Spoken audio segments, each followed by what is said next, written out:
Welcome to the second episode of our SGC series.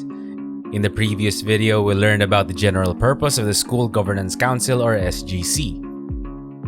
We also learned that it shall form part of the school structure as an embodiment of the shared governance principle.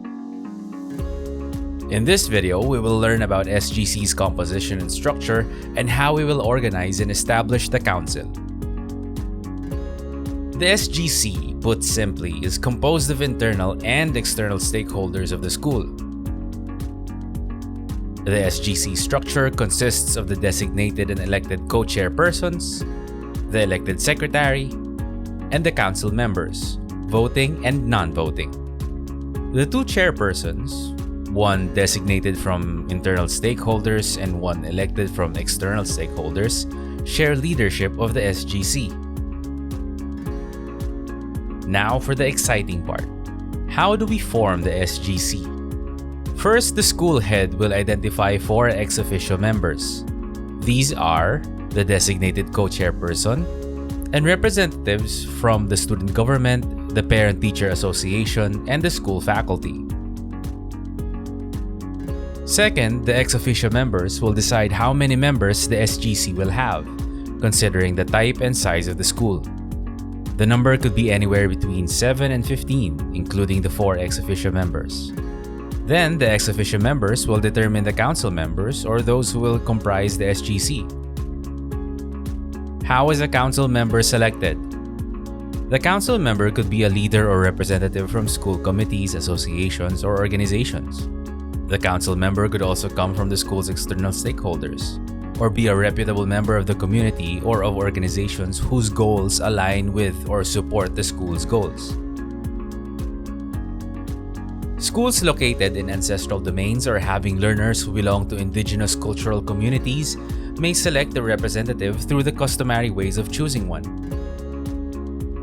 There's no prescribed criteria for qualification to membership in the SGC. However, the prospective member must be trustworthy, willing to serve, and sincerely desires to help the school through the SGC.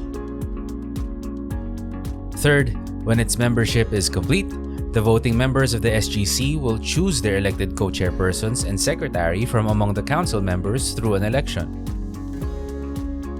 Nominees for the elected co-chairperson must come from external stakeholders of the school.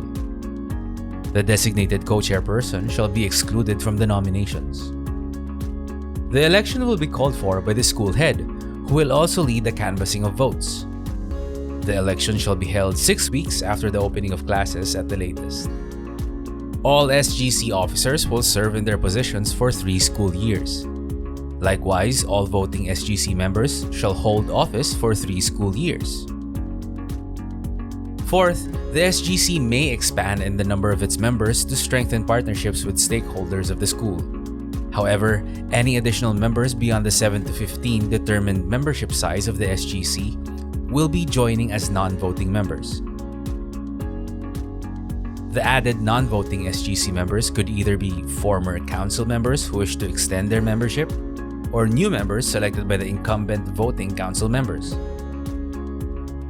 Please note that the school head is not a member of the SGC, but the SGC has a responsibility to keep the school head informed about their decisions and plans, as all resolutions and decisions shall be approved by the school head. This is how the school head ensures that SGC activities are aligned with and are responsive to the school's needs and priorities. For identification purposes, the SGC shall carry a name that includes the name of the school.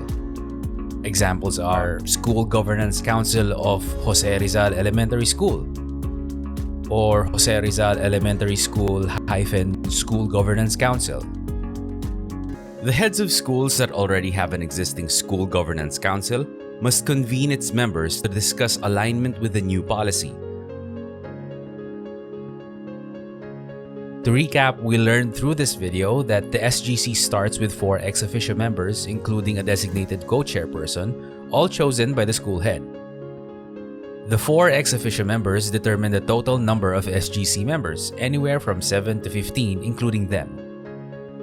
Upon determining the total number of SGC members through deliberative and consensus process, The 4 ex-officio members shall select the council members who will compete for the composition. The council members elect the second co-chairperson and a secretary. The SGC is co-chaired by an internal stakeholder and an external one. And that the school head is not a member of the SGC, but the two shall work together in improving school performance. In the next part of this video series, we will be learning about the SGC and its operations. Information about the SGC may be accessed through this link or on the DepEd-BHROD page on Facebook.